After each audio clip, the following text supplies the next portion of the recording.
You're listening to 91 Reasons, a journey into the twisted landscape of pop culture. Keep your hands and arms inside the podcast at all times. And now, the voice, Jeff Tucker.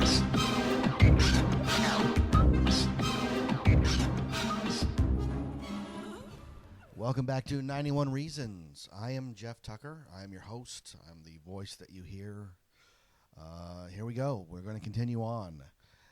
It was weird when I sat down to do this episode. I have a lot of ideas for what I was going to talk about, different topics, different this and that. But it just seems like I always go back to Star Wars.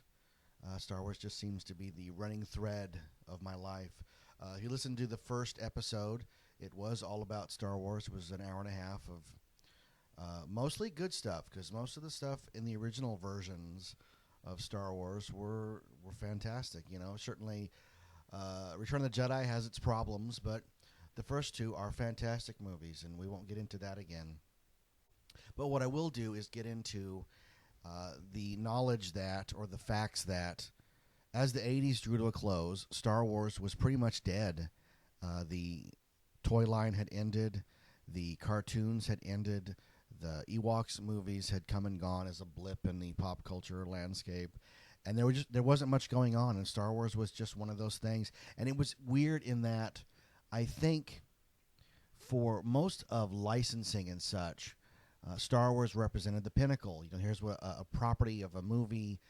The director gave up his fees for directing the movie, George Lucas, in order to keep the merchandising rights. Everybody at 20th Century Fox thought he was crazy.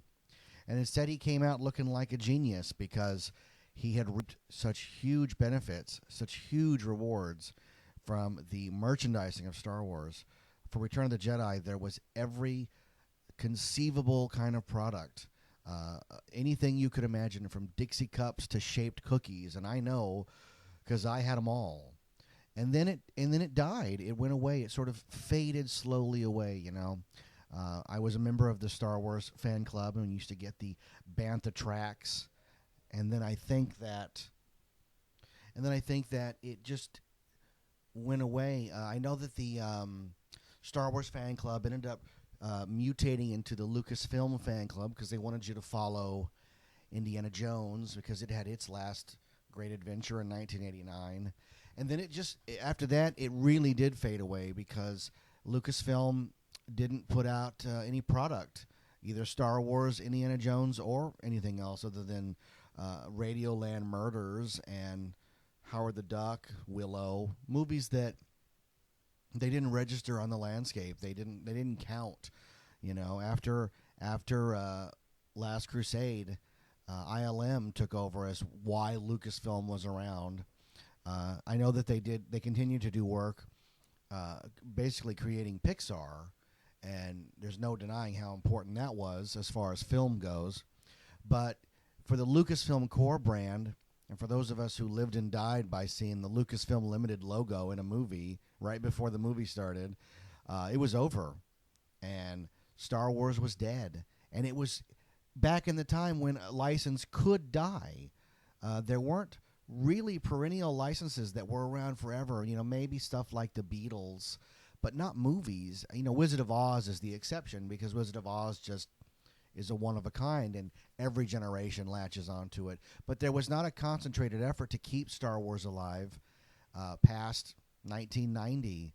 It wasn't until the double whammy of the Timothy Zahn Heir to the Empire book trilogy and the Dark Horse Cam Kennedy comic Dark Empire.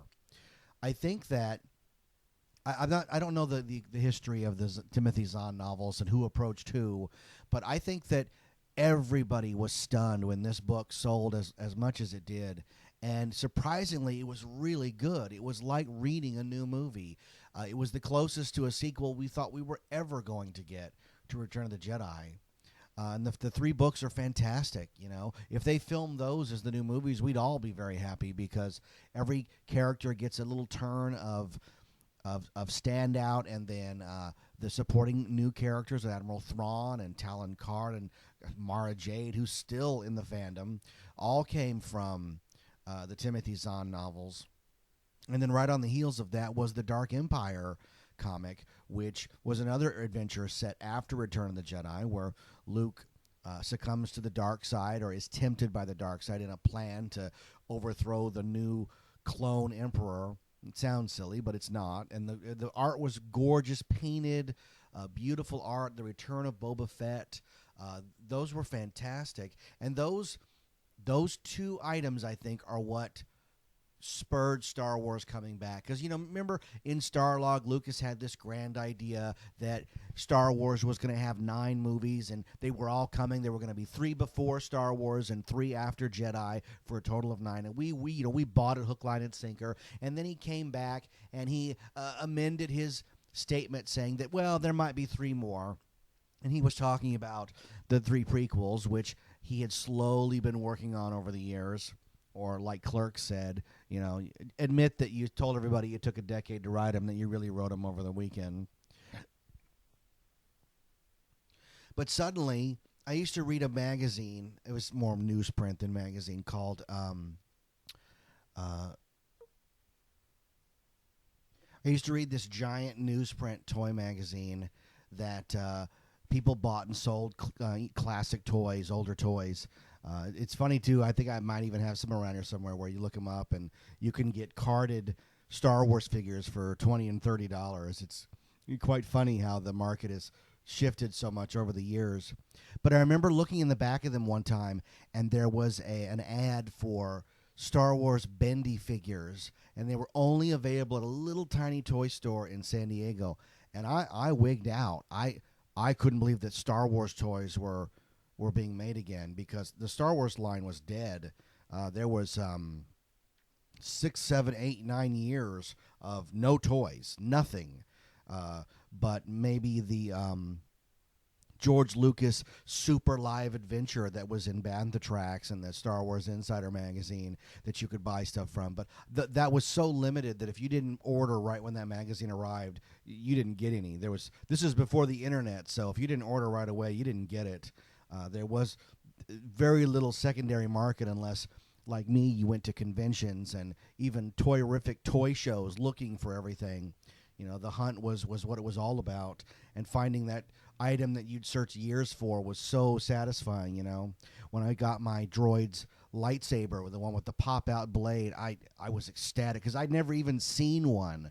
That's how rare it was. Never even seen one. Now you can go on eBay and within 10 minutes have as many listings forms as you want, but I had never seen one up until that point, so buying that was a big deal, and the toy magazines were a big part of that. So seeing the new Star Wars merchandise, little tiny picture of a few bendies, was mind-blowing. And then I got them, and they were new Star Wars toys. I couldn't believe it. And that was followed right on the heels of Galoob getting the toy license and putting out all the Micro Machines, starting with the little tiny ones, and then eventually they would morph into the Action Fleet, which was some of their best work. Galoob's best work was these amazing, small, detailed replicas of the ships with little tiny, sort of articulated figures, but they were able to do all of them, even concept vehicles and comic book vehicles like the TIE Ugly and the E-Wing, which had only showed up in a couple of comic books.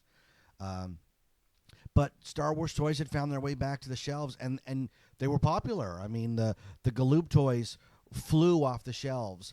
Initially, they just put out the 3-packs of the ships, and those sold relatively well. But when they finally put out the play sets of Endor and Tatooine, these were really hard to get. You look at them now and they're laughable because they look so rudimentary. But at the time, these were a big deal, and it culminated in this beautiful, fully circular Death Star that you could flip a switch down and it opened up into Tatooine, which I'm not sure why it didn't open up into the Death Star, but hey, I didn't work for Galoob at the time.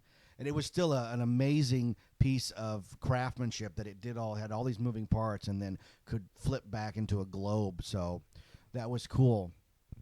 So I spent the better part of the early 90s just collecting these weird Star Wars toys and finding Star Wars holograms at the mall and just, all the weird stuff like Star Tours, which opened in 87, kept a little bit of Star Wars alive.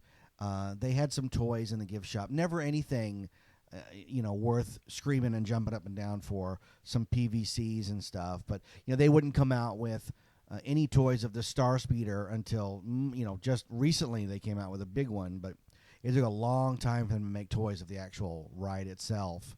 It was mostly just generic toys.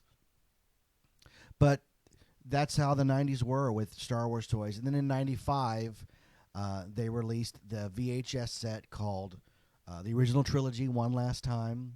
I remember walking into Target and seeing the display of, it was the TV and a VCR, because that's what we had back then. And it was some woman's voice saying, "Star Wars is forever. Star Wars will live with you forever. And here we present One Last Time, the Star Wars trilogy." Now, this was funny because I had bought the Star Wars trilogy on beta, and then I bought it on VHS when I had to succumb and actually break down and buy VHS because they weren't making beta anymore. And then I bought Star Wars on Laserdisc. And then in 95, I bought it again on VHS in the One Last Time box set at Target. And the reason we knew they were doing this One Last Time set was that the special editions were on the way. And we were very excited. The whole fandom was excited because they were going to do something new with Star Wars. It was the same 3 movies, but they were going to come out in the theater again, and that was a big deal because there wasn't a lot of revival theaters or anything playing older movies. Not like there is today. It's funny how today you can find quite a few special events that AMC puts on of older movies, and I try to go to those a lot. I mean, I took the kids to see Last Crusade on the big screen, and we went and saw Back to the Future, and up at the Egyptian, we saw Back to the Future 1, 2, and 3 all together. So hearing that Star Wars was going to be on the big screen was a big deal. And then in 96, in 95, Kenner brought the toys back in conjunction with probably that One Last Time. They brought the toys out, and this was a big deal. Star Wars toys back in the aisle. Now, the first wave of figures were terrible. They were these muscular, they called them the He-Man figures because they were muscular. They didn't look anything like the characters. They were trying to emulate what was popular at the time, and every figure that came out was, every guy was ripped. Every girl had a thin waist. The Princess Leia figure was hideous. They call her monkey-faced Leia. That's a real variation, monkey-faced Princess Leia figure. But I bought them all. This was unbelievable. The first time you went into Target or Toys R Us and you saw those new figures, your mind was blown.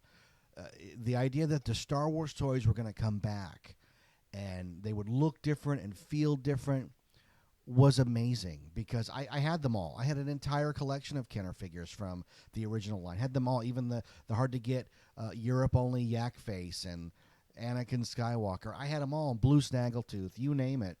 And here they were out again. I couldn't believe it. And there was the Land Speeder was retooled. It kind of looked like the old one, but it looked a little better. The X-Wing was out. It was the same ship. TIE Fighter. Fantastic. All in this beautiful Darth Vader red packaging.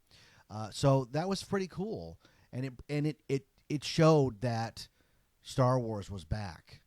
People were buying a videotape of a movie they already had, updated versions of toys they already had. And then in 96, Lucasfilm had this brilliant idea to do an entire marketing campaign for a Star Wars movie with everything but the movie. So they didn't have a movie called Shadows of the Empire.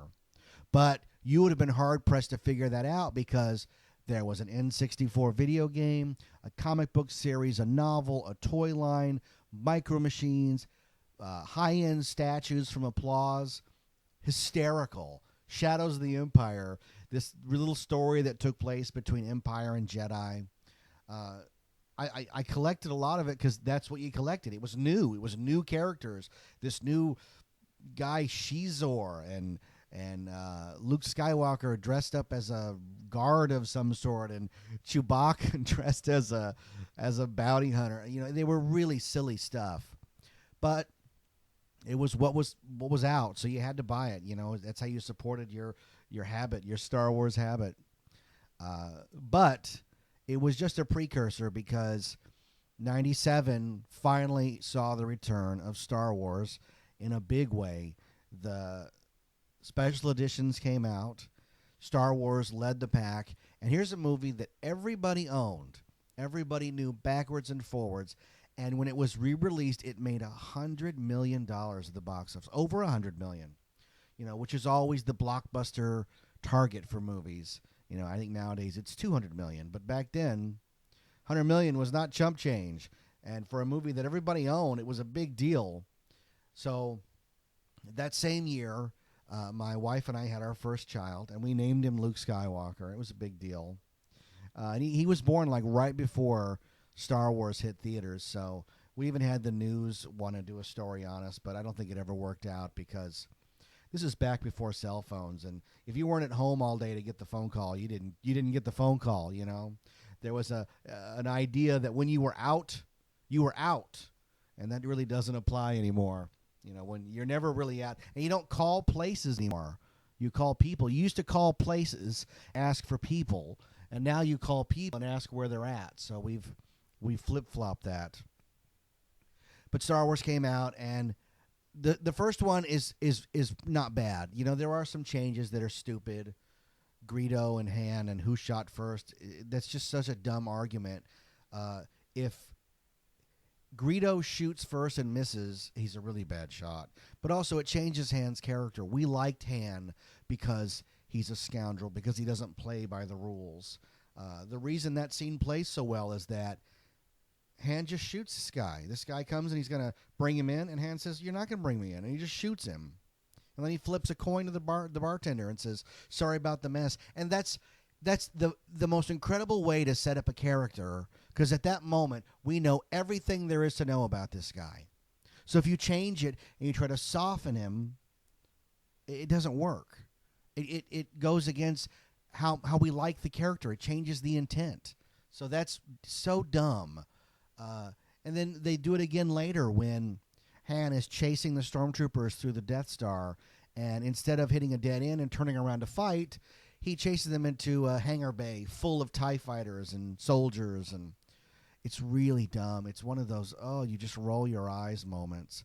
But it was worth it, because those two moments aside, the rest of the movie looked good. The dog fights at the end are amazing. The ships look better than they ever have. You just have to go to the bathroom during the Mos Eisley scene with the Ronto and the Jawas and the robots and all that. Oh, that stuff that this was the genesis and the beginning of what's wrong with George Lucas, that he can't just let a scene play out. There has to be the primary scene, there has to be a secondary scene in the background, and a third scene somewhere way in the background going on, so that you don't even know where to look. He is the ultimate focus puller. Like, he just pulls your focus all over the screen. What am I looking at? Am I looking at Ben talking to the stormtroopers, or the little robot sentry thing that's floating around? What am I supposed to look at, George? It was the first indication that there's something very wrong here. Empire didn't have a lot of changes, but you know, what do? You can't. There's no way to improve on Empire. They opened up Cloud City by taking a lot of the hallways and giving them windows and an outside, and the Falcon coming into Bespin that's a lot longer. Oh, that's not bad. You know, it works okay. The changes at the end of Luke's reaction to falling off the gantry after his hand is cut off. There's so many versions of it. I'm not even sure what came with what. As far as I know, Luke looked at Vader, saw that this was the choice he was going to make. It was join him or die, and he was just going to let himself go. And it's the ultimate sacrifice that the hero makes. So to have him screaming like, "Oh, I'm falling!" Like, no, you're not falling. You jump. There's a big difference. You know, you don't get sympathy for something you've done to yourself. I mean, it doesn't really apply here because you do have sympathy for the hero, but like when your friend covers his taco in hot sauce and his mouth burns, you go, well, you covered your taco in hot sauce. And how I just compared taco and hot sauce to Luke falling off the gantry, I don't know. But it's stream of conscious, and I don't have notes when I sit down to do this. I just talk. So the other changes they made were in Return of the Jedi, the Sarlacc now has some beak, or it's just so dumb. And there's an extended musical number. There's an extended musical number in Jabba's palace with, I only know this from the action figures, but somebody named Rapper Tooney plays a harmonica, and people, I'm bored even talking about it because it's just so dumb. And there was that, going back, that awful moment of slug-like Jabba the Hutt threatening Han Solo, and then he sort of, the idea is that he's supposed to walk over his tail, but you can tell that they're just lifting the image. Like, it's not realistic at all. And then they add Boba Fett to that scene because, we needed more Boba Fett in the movie. The changes, some good, mostly bad, just showed two things. People were willing to pay for Star Wars. It didn't matter how we got our fix. We wanted our fix. Star Wars grossed $100 million. The other two didn't gross nearly that amount. Empire and Jedi, they might have topped out at 20 or 30. I've not done the research on it, but I know that it wasn't anywhere near what Star Wars had done. But what got me most excited was that for the first time they had Star Wars fast food premiums. They had kids' meals. Taco Bell had Star Wars toys. You got a shiny box with Star Wars on it. Now, growing up, we only had Burger King glasses. There was no Star Wars fast food premium at all. It seems crazy now at the time. When you look back, it's like they didn't have anything. Well, they had glasses, but no toys, no nothing. So going into Taco Bell and getting a Darth Vader mirror bank, or the Boba Fett on the Sarlacc pit, or the little Falcon, that was a big deal because we had waited 20 years for this, and then we finally got Star Wars Happy Meal toys. It was the greatest. You had to eat a lot of Taco Bell, and as much as my wife likes it, I don't care for it.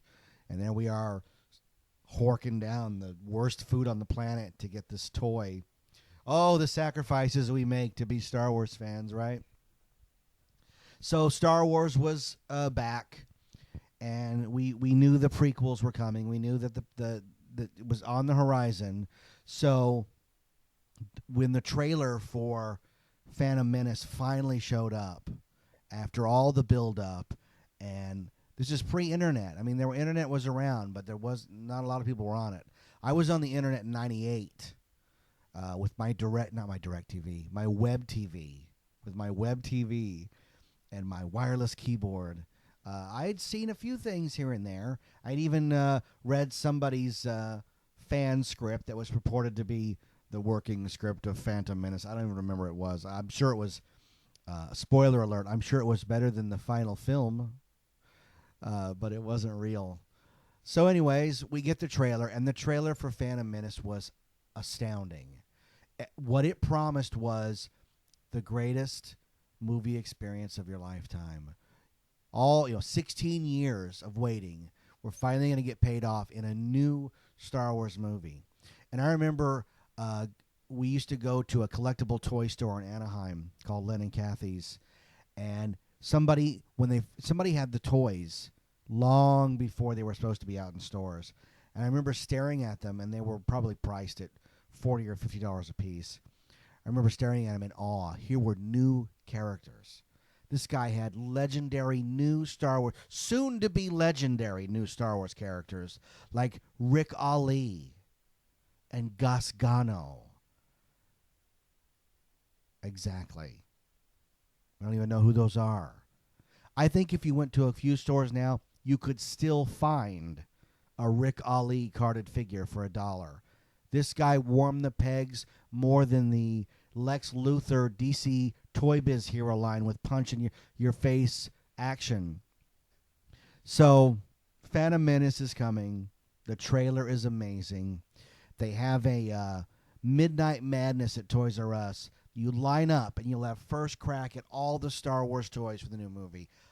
I was there, man. I was ready. Toys R Us had a huge selection of toys for the special edition.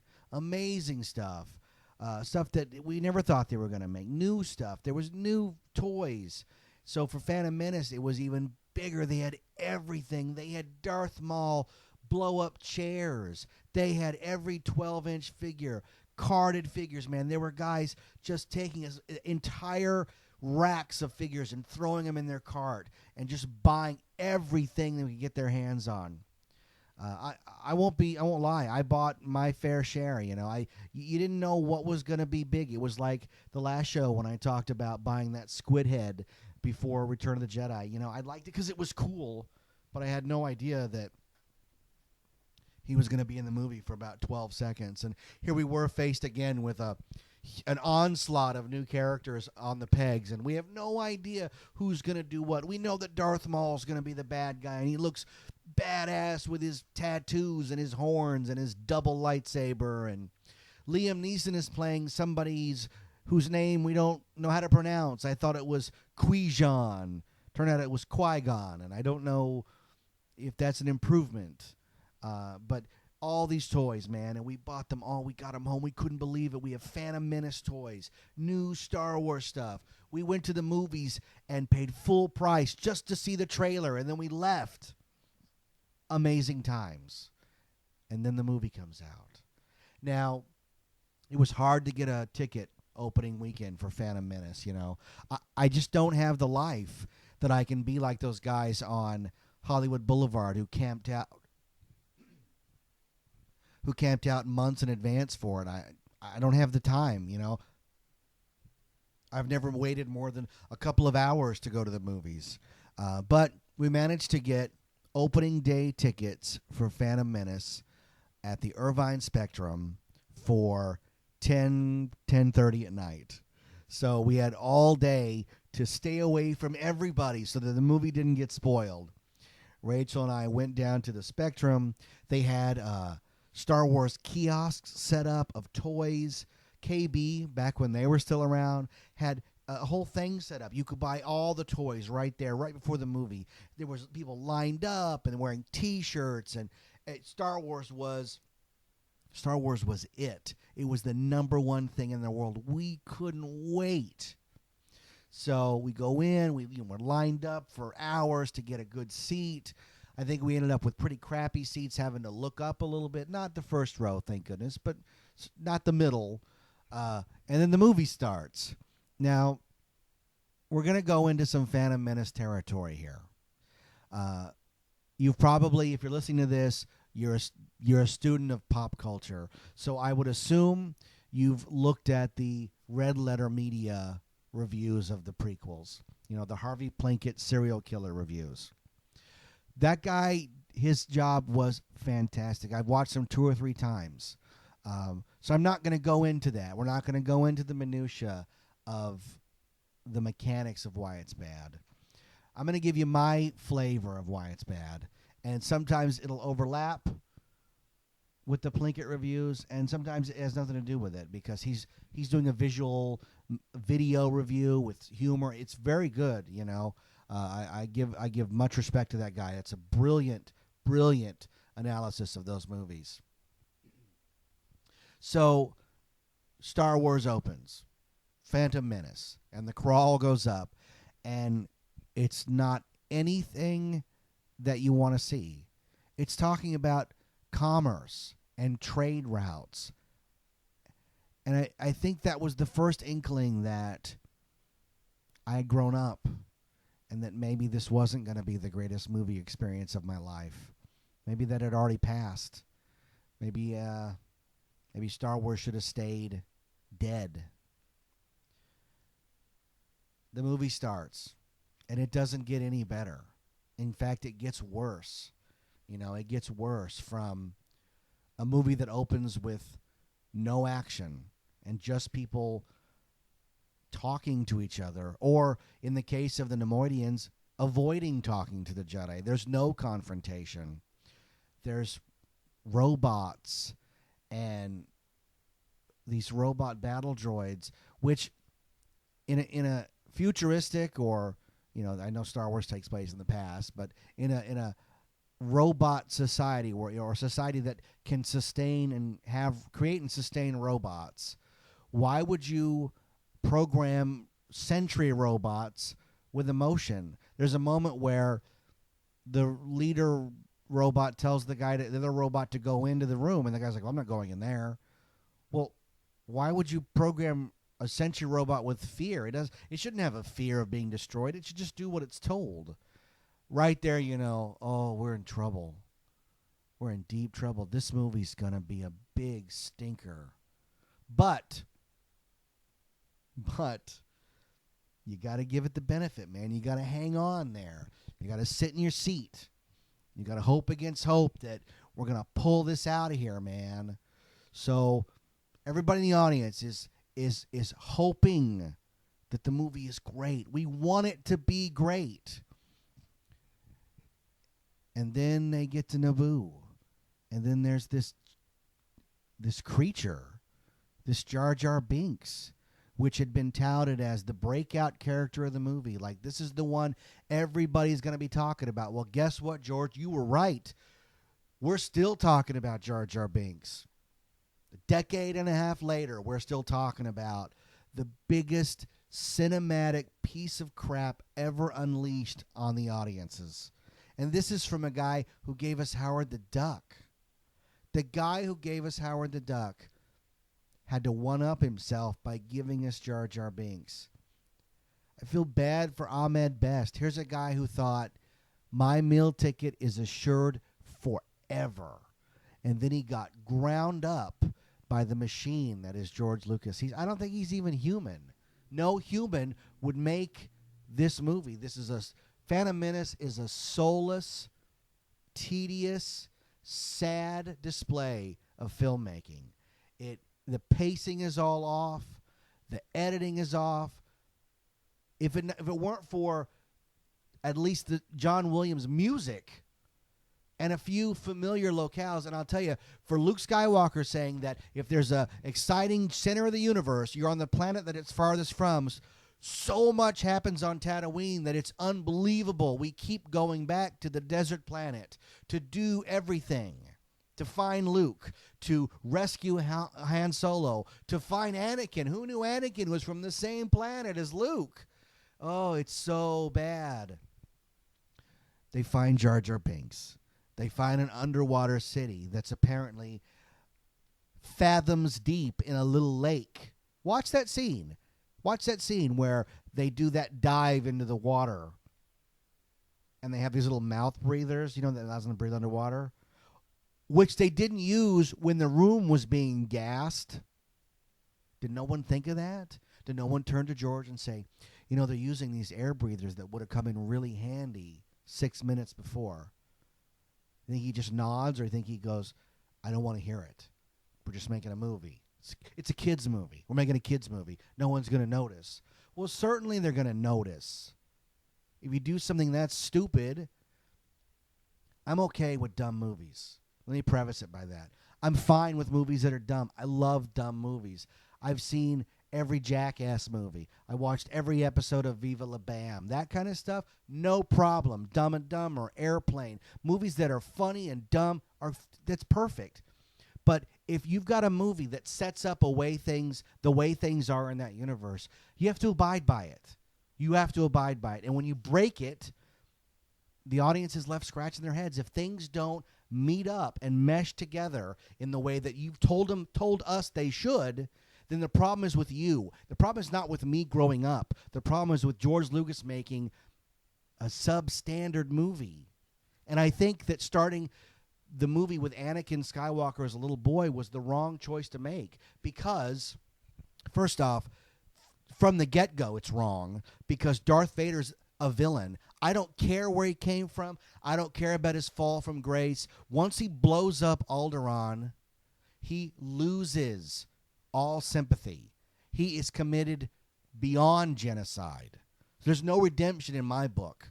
There's only he can begin to make amends and maybe die in the process, but he doesn't get a hero's welcome in the afterworld for one act of retribution or redemption or self-sacrifice. It doesn't work that way.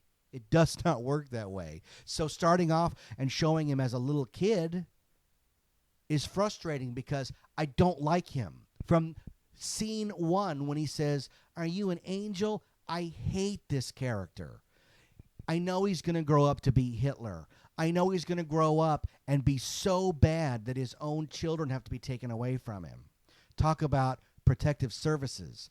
This is a bad guy. So unless you're going to show him during the pod race cheating and causing the deaths of people and showing where this evil came from, I'm not interested. So even though the pod race is an amazing feat of filmmaking, the sounds that Ben Burtt did for the pod racers, stellar. The layout of the track, the way it's cut together, that's a fantastic sequence. There's no denying that when Lucas finally gets to a set piece, he knows what he's doing for the most part. The problem is that it's the characters. We don't care about the characters, you know. Sebulba is shown as this bad guy who wins every race. So when he loses, we're supposed to cheer. But in every triumph that Anakin has is a small little kernel of, oh, I forgot, he's going to grow up to be the devil. You know, this would be like making a movie of Lee Harvey Oswald and showing him as a young child skipping and playing jacks. Do we care? Do we want this guy to be human? No, we don't. He's a monster.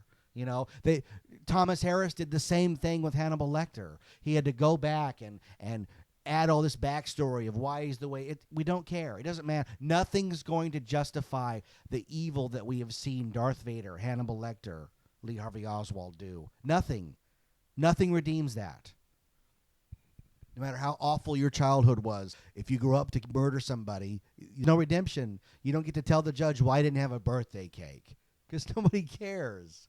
So Anakin is shown as this little jerk off who's got a bomb in his head because he's a slave or whatever it is. And his mom has broken English and talks sort of half-heartedly to Qui-Gon about how Anakin doesn't have a father. This is another huge red flag that goes up in the audience. Goes up with me. Can't speak for some of the dummies in the crowd who were just there to, see special effects. But that sequence where she admits that Anakin has no father is mind-boggling. But it's nothing. It's nothing compared to the midi-chlorian scene. Oh, the midi-chlorian scene. For the majority, for all of the Tatooine scenes, Obi-Wan stays behind on the ship. He has nothing to do in the proceedings. I'm not sure why that is, except that there comes a scene where Anakin and Qui-Gon are in a courtyard, and Anakin holds his arm out for Qui-Gon to take a sample of his blood, and he sends it back to Ben, to Obi-Wan, who analyzes it. It's hard to even describe what was going on in my head during this scene, because Qui-Gon is measuring the amount of force that Anakin has. And Obi-Wan tells him that it's a higher midi-chlorian count than Yoda. What?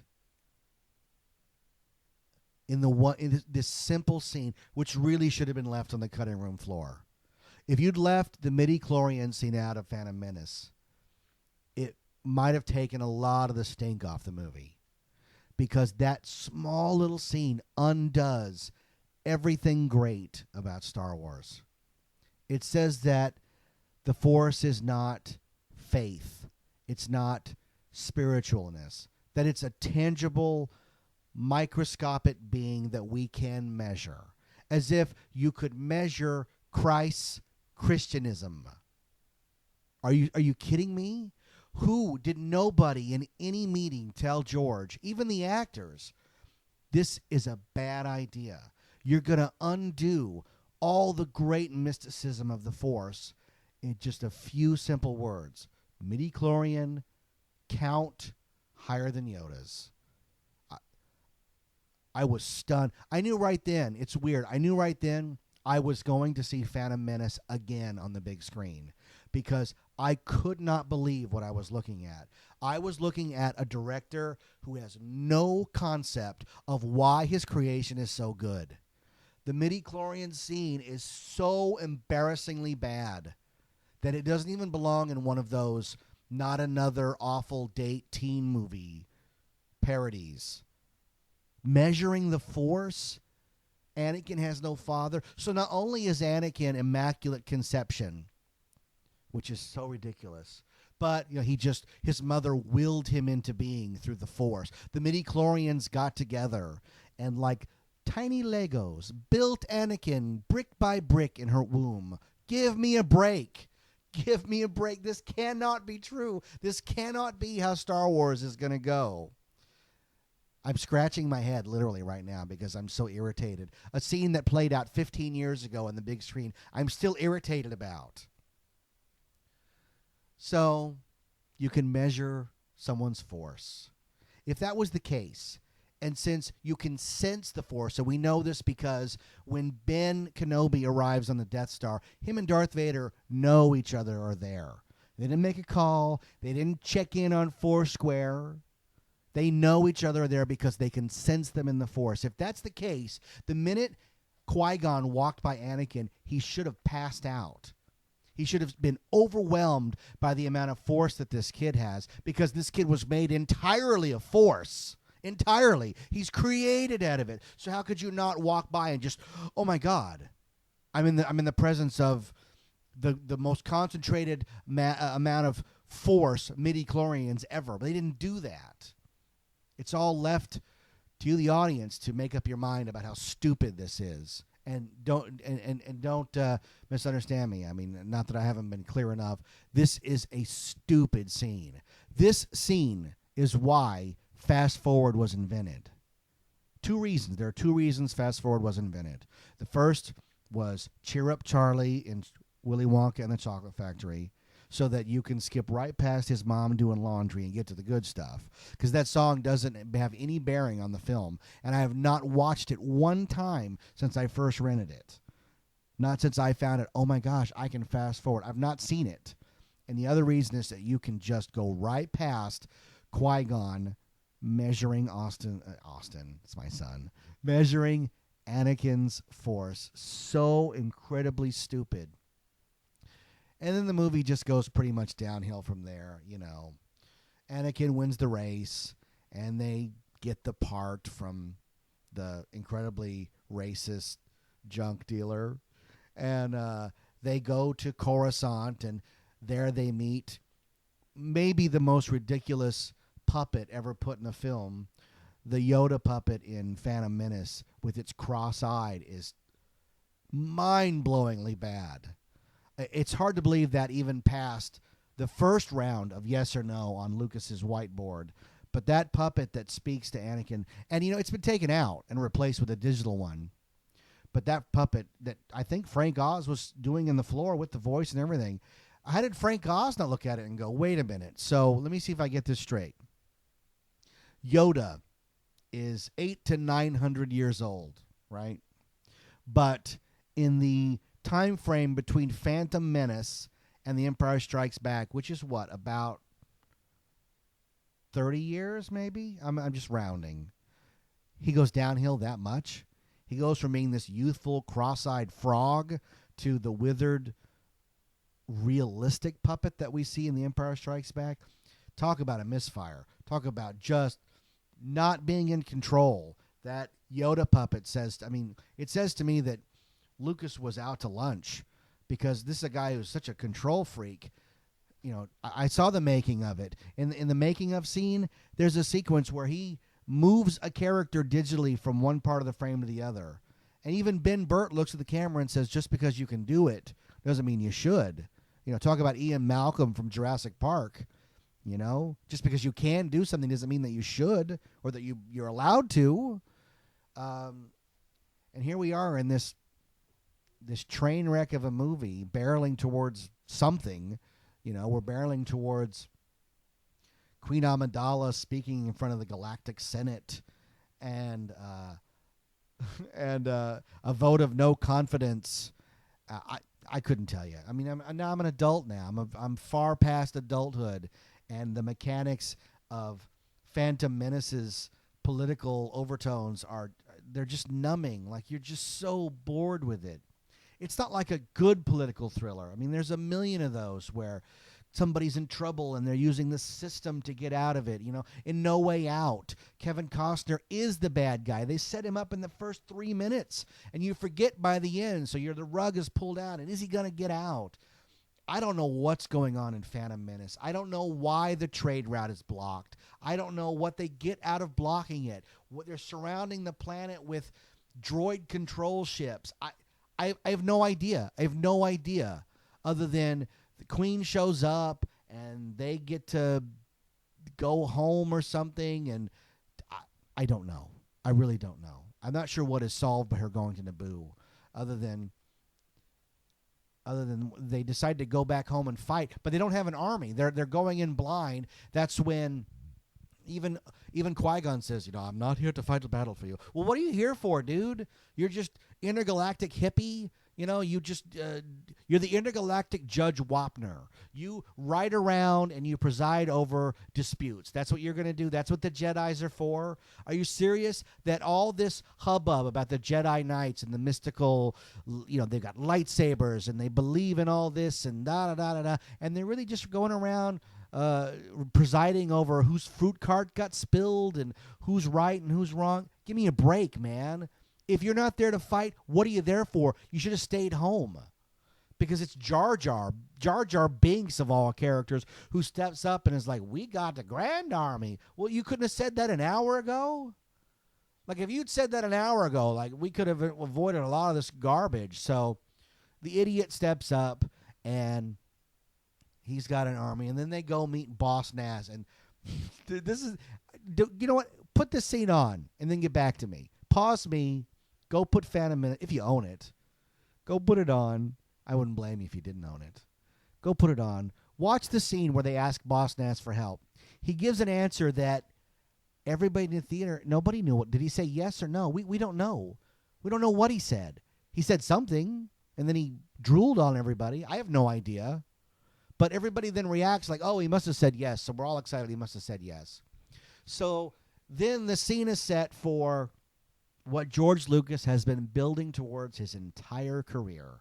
An entire battle with no humans. No actors, no humans. Basically, a cartoon. The computer-generated rabbit things are going to fight the computer-generated robot things. And it's played out like you see sometimes in movies the Civil War is played out, where one army shows up, the other army shows up.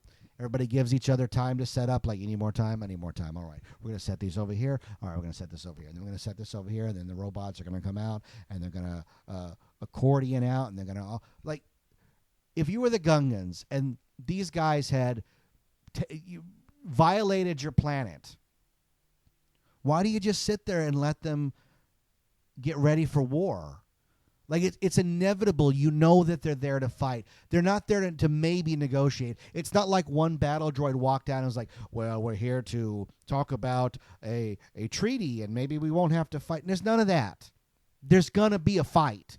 There's going to be a war. There's no question. So the minute those droid ships land and they open up, you just start throwing bombs in there. Blow those robots up before they even have time to activate. But no. Everybody's polite. It's a civil war. Everybody is civil to each other before they start killing each other. Give me a break. So, back at the... I'm even bored talking about it. I'm sorry. I'm trying to muster up all this emotion for it. But the film is so unbelievably bad. Unbelievably bad. So the battle is about to wage.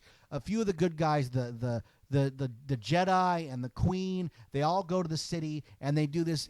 Oh, God, watch how bad this scene is. They have these guns that shoot grappling hooks, and it takes them up to the top of the building.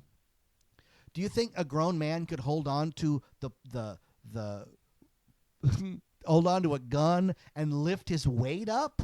Like, it's not like they're wearing harnesses or anything. They shoot the gun and then it takes them to the top. Even Batman clips it on his belt.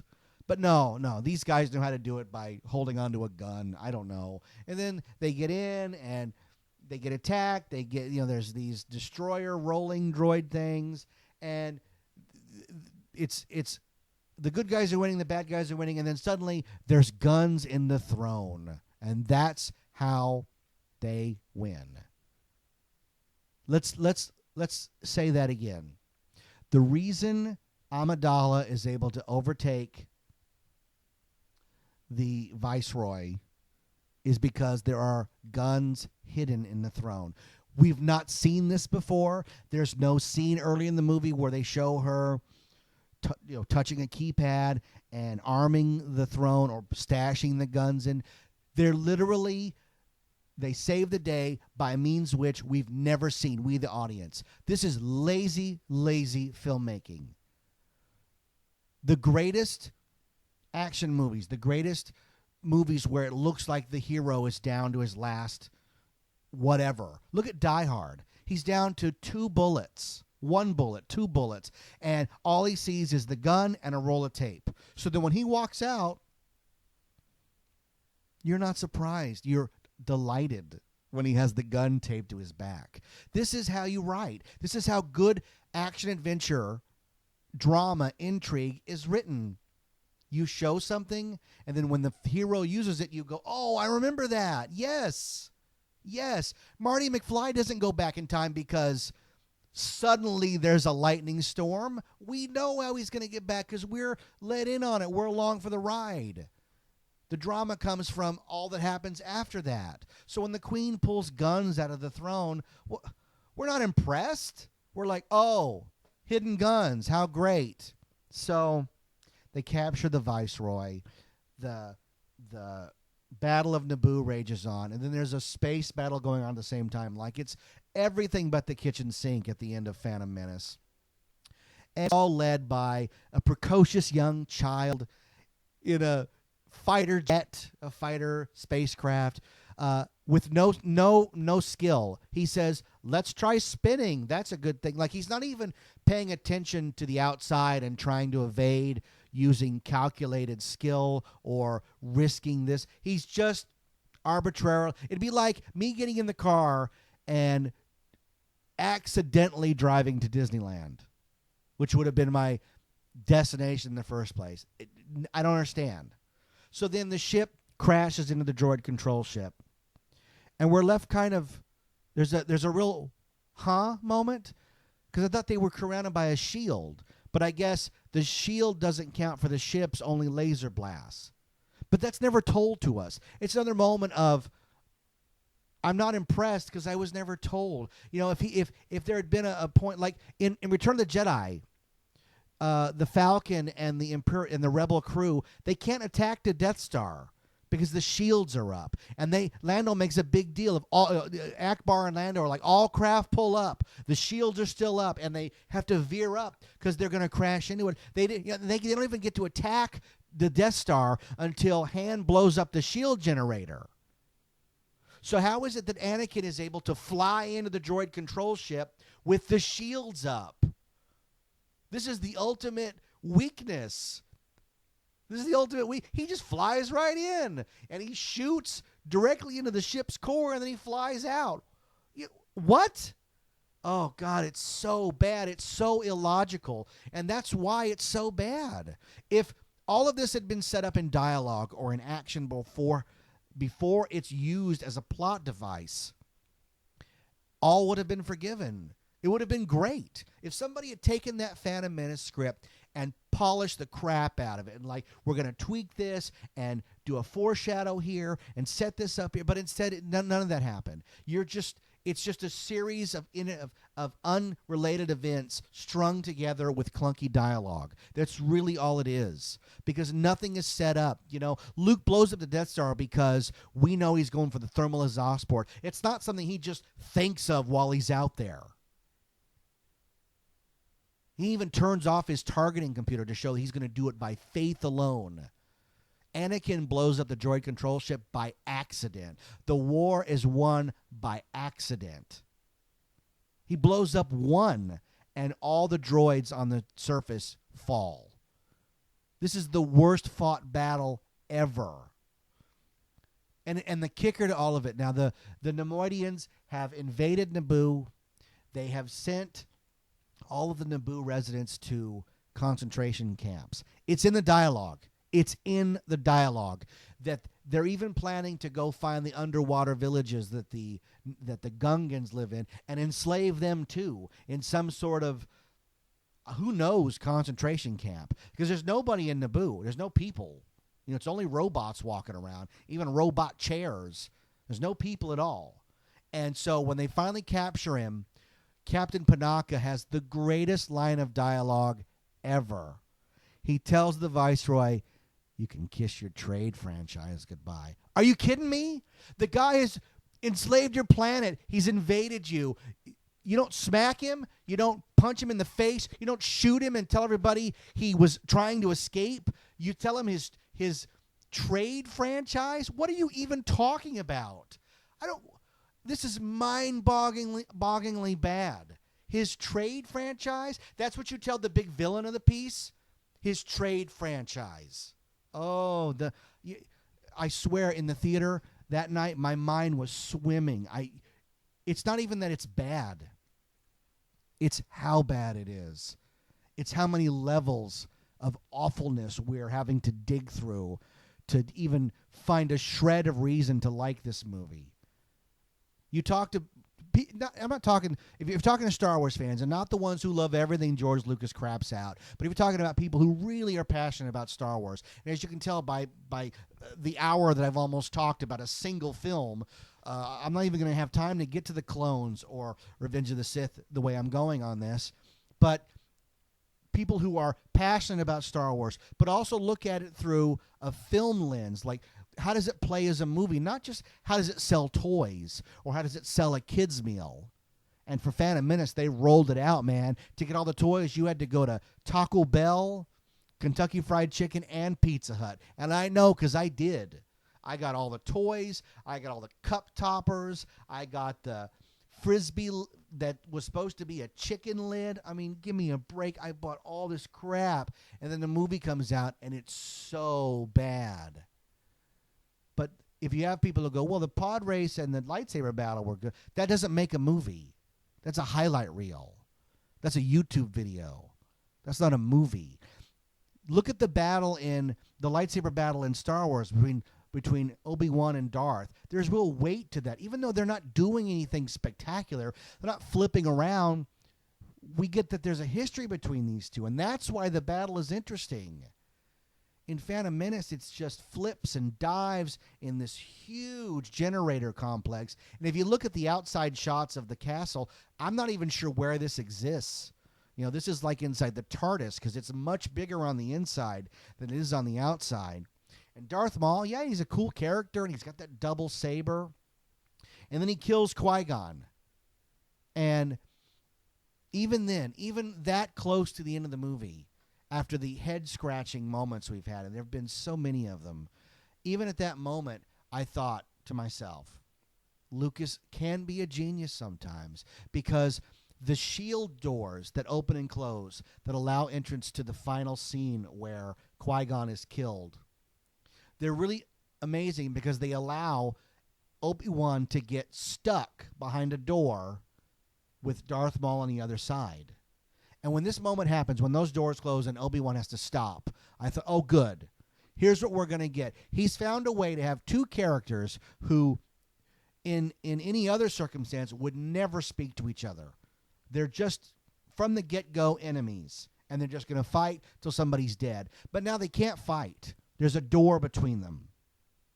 So why not take that moment and have a conversation? Why doesn't Obi-Wan say, who are you? Why are you doing this? You've got a lightsaber. You're a Jedi. Why are you killing this guy? Why don't we have a conversation? And instead, he just stares at him. He just stares at him. He never asks why. Why did you kill Qui-Gon? Why are you fighting us? Who do you work for? What is your end game? None of that. They just stare at each other. And then the door opens and there's a battle. And my favorite sequence in that is Darth Maul gets the upper hand and throws Ben into the pit. He's hanging on a lamp or something. He's a good 5 feet from the lip of this well or exhaust port or whatever it is. And he actually looks up and they show the lightsaber as if his eyes can bend around the lip and see. From his vantage point, he wouldn't be able to see that lightsaber. So why do that sequence? He doesn't have to look at it. He's a Jedi. He just has to know and see in his mind where his lightsaber is and will it to his hand. And again, he kills Darth Maul. He jumps up, gets a saber, flips. There's no finesse to it. There's no, oh my gosh, I didn't see that coming. I mean, there is that, but it's not in a good way. It's not a, oh my God, that's what happened. That comes into play. That thing I saw earlier, no, nothing. I mean, he didn't throw him in the, imagine if he'd fought Darth Maul a few more seconds and instead of cutting him in half, had maneuvered him into the door and the door shuts on him and cuts him in half. Then we all would have went, oh, that's why those doors are there. They're to prolong the fight, and then that's how Obi-Wan was like, I'm going to use this to my advantage. But he didn't do any of that. Instead, he cuts him in half and he falls down the well. Isn't that great? Lucas has a real fascination with people getting their limbs, their head, their torso chopped in half. It's very strange fixation. Very strange fixation. So then the movie continues, and we have Qui-Gon's funeral. Now, this is a great scene. Again, if you've got the disc, you got to put it in and watch this sequence because they're burning Qui-Gon's body. It's really solemn affair. You know, it's echoes of Return of the Jedi, of the Jedi going to his final resting place. Now, Anakin Skywalker is there at the funeral, and there's the guy, the man, Qui-Gon, who rescued him from slavery, who took him away from a life of hard labor on Tatooine in rough conditions, desert conditions forever. It's either cold or hot or sand blowing. That's it. And the man is laid there on a slab. They're setting his body on fire. And Anakin, he doesn't shed a tear. He turns to Obi-Wan and says, what will happen to me? Now, maybe I'm talking out of both sides of my mouth here. Maybe I'm saying, on one hand, I want a selfish little monster child. And I'm upset because I'm getting that. But that's not what he's been the whole movie. He's been this happy-go-lucky little kid who goes from adventure to adventure and saves the day and is a hero. And then he's, at the end, selfish. What's going to happen to me? Obi-Wan should have smacked him and said, we're having a funeral, you little jerk. Why don't you shut up till it's over with? You know, we'll go to the wake, have some punch. Then we'll talk about where you're going to live. No. What's going to happen to me? Oh, you got to be kidding. And then the movie ends, and we get that weird scene of Palpatine saying, we'll watch your career with great eagerness. Oh, wah, wah. That moment between Palpatine and Anakin is like, Palpatine should just looked at right at the camera and went, huh? I'm the Emperor, huh? So dumb, so bad, so embarrassing. And then they have their parade, you know, and they bang the drum, and there's some sort of moment where this Spencer Gifts lightning ball is handed between everybody, and then the movie ends. We's free, and then the movie ends. Dun dun dun dun dun dun dun dun dun dun. Everybody in the theater got up, and it wasn't like sometimes you go to the movies, and when the movie ends, people are excited. I can remember seeing Toy Story on the big screen, and everybody applauded at the end, and nobody moved through the credits. Phantom Menace ended, and we couldn't wait to get out. You know, Phantom Menace was like walking in on somebody about to die, and it's like, oh, I don't want to be here when he really dies. I'm going to get out quick. You just file out, and I think you file out past the line of people waiting to get in, and you don't look them in the eye. Because you don't want to, you know, you want, like a carton of spoiled milk, they need to smell it for themselves. They need to know. You can't warn them. And you know what? You could have warned them. You could have walked out of the Phantom Menace screening screaming how bad it was, and nobody would have believed you. Everybody would have went in on their own saying, that guy's crazy, man. This is Star Wars. Oh, it boggles the mind how bad Phantom Menace is. I've talked nearly an hour about how bad Phantom Menace is. As you can tell, I'm losing my voice again. This is what I do. I talk until my voice is gone, because that's how much I care about this. So I'm going to wrap it up by saying I hope you enjoyed it. Another episode in a week. I'll continue with the Star Wars rants. We'll check in with Attack of the Clones, and I'll give you a little preview. Attack of the Clones, to me, is the worst Star Wars film of the bunch. Out of all 6, Attack of the Clones is on the bottom. Oh, is that setting the bar high, or is it setting the bar low for the next episode? Who knows? Just know that I've already done a rant on Attack of the Clones, so I'll be expanding on that since there's nobody to argue with me. It'll be my opinion and my opinion alone of Attack of the Clones on the next episode of 91 Reasons. Once again, my name is Jeff Tucker. You can find me on Facebook. You can check out my series of books on Amazon.com. The first book is The Sixth Key, its sequel, The Lost Station, and my new book, The Infinite Backward, all available on Amazon.com. Thanks for listening. Thanks for listening to 91 Reasons. Please subscribe and leave a review on iTunes. Find us on Facebook. Is anyone even still listening?